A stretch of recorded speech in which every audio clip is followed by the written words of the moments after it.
مومنانو یو دریم عمل چې هغه په میاشت رمضان کې کیږي هغه دا دی چې راولګېږي او د ذکر سره ځان عادت کړي. راولګېږي همیشه دې ستا ژبه ده په ذکر باندې لمدی، همیشه دې ته سبحان الله والحمدلله وي، همیشه دې ته د الله رب العالمین ذکر کوي او د دې نه دې غافله نه وي. خاص کر هغه ذکرونه چې هغه جامع ذکرونه دي، بې حده اجرونه الله رب العالمین پې درکوي.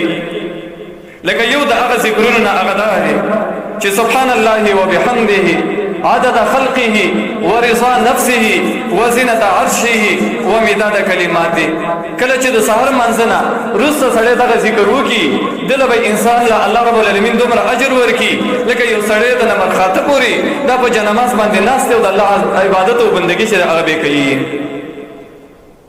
دویم ذکر چې کله سړی ودې کېږي او خپلې بسترې ته راشي دا ذکر وکړي چې الحمد لله الذي كفاني وآواني، الحمد لله الذي أطعمني وسقاني، الحمد لله الذي من علي وأفضل، اللهم إني أسألك بعزتك أن تنجيني من النار.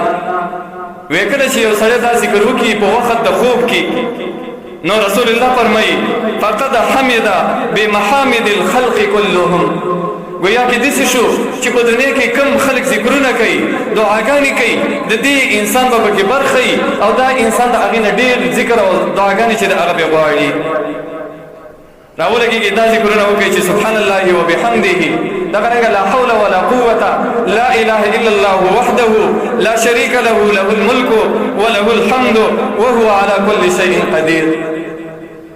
مومنانو راولګېږي په میاشت رمضان کې د ذکرونو سره چې هغه به ځان عادت کوي. یو دریم